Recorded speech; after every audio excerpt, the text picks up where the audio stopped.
Hello, this is Minute English from BBC Learning English. I'm Pippa and I'm Phil. What's your favorite game when you were a child, Pippa? I think my favorite game is skipping with a skipping rope. How about you? Well, I could never skip, so I think I just prefer playing football. Well, that's a good game to play in the playground. 8 years ago, it was quite common for children in British cities to play in bomb sites, the ruins of houses which had been destroyed in World War II. Today, the idea is back in fashion, with kids not only playing bombshell but in junk playgrounds.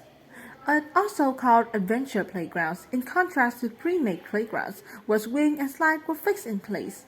Adventure playgrounds provide pieces of building materials for kids to build things themselves. Reporter William Camille went here to one of the playgrounds in Westmoreland, North Wales, for the BBC World Service program for people facing the world. At first glance, the land is a little more than a junkyard. There's stacks of used wooden pallets and big reels of holding wires. But if you look a bit closer, you see the crooked homemade structures. Hidden highly in those playgrounds, children run barefoot, they swing on ropes and throw themselves on the makeshift water slide. At first glance, William sees only junk. The phrase "at first glance" means looking at something for the first time, before having a chance to look at it more carefully. Adventure playgrounds is indeed full of junk, pieces of construction material, like old tires, planks of wood lengths, and rope. But look closely, you'll see the children using the junk to play, building dams and hidden holes. The hidden holes is a small place for hiding things, or in this case, for children to hide themselves. In this episode, we'll be learning how adventure playgrounds are giving kids the freedom and space to play. As usual, we'll be learning some useful new words and phrases as well. And remember, you can find all of this episode's vocabulary along with its transcript on our website, bbclearningenglish.com. And now, I have a question for you, Pippa. We know that adventure playgrounds started off after the Second World War. But in which country? Is it A. France, B. Germany, or C. Denmark? I think maybe France. I think French children may be more adventurous. Okay, well, find out about the answer later in the program. Adventure playground gives children a freedom and choose how they play. According to a child development expert, Dr. A.N. Housley Josepher, this freedom is vital. As she explained here to the BBC World Service, people fixing the world. It is true, we do tend to minimize play in a certain pain and after exactly the most basic needs met for children. So, food, shelter, water, safe place to be. Play is by far the most important factor for a healthy child development.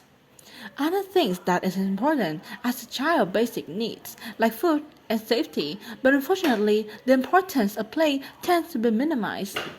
If something tends to happen, it happens often and is likely to happen again. Anna says that after a child's basic needs are met, play is by far the most important factor for a healthy childhood. She uses the phrase by far to mean by a great amount. For example, the teacher might say, "You are by far the best student in this class." The freedom to take controlled risks and safe environment what Anna calls self-direct play. Here, she explained more to Maria Envy, presenter of BBC World Service, People Fixing the World. So, what you are saying is letting kids play free is actually on their own or kind of come up with ideas. That's really crucial from the development. It's 100% crucial for the development. In what I mean is that it's protective. It's what kids build resilience, confidence, coping strategies, regulation strategies. So many of the skills we know that lead to healthy human development are revolved in play. Mera mentioned the importance of pre-play, and Mera said more than 100% crucial, meaning completely. You can also say that 100% is an informed response to mean, yes, I agree with you completely. Adventure playgrounds are a lot more dangerous. Hard pieces of wood, sharp metal, nails. According to Nana, taking small risks of these play makes children more resilient and building coping strategies, a term to physiologically ways children develop to manage challenging situations. And Phil, I think it's time to answer your quiz question. Yes, I asked you in which country adventure playgrounds started. And you said it was France, but I'm afraid the correct answer was Denmark. They were introduced by Danish architect called Theodor Centurer. Okay, let's recap the vocabulary we have learned, starting with the phrase at first glance, where you can see something quickly, without a chance to consider it more carefully. A hidey hole is a small place for hiding things or hiding yourself in. If people tend to do something, they could do it often and will probably continue to do it in the future. The phrase by far means by a great amount. Saying 100% means completely and can be used to emphasize a statement or show what you totally agree with. And finally, coping strategies are physiological ways by managing your emotion and challenging students. Once again, our 6 minutes are up, but remember, you can find more trending topics, plus a quiz and a worksheet for this episode on our website, bbclearningenglish.com. Bye for now!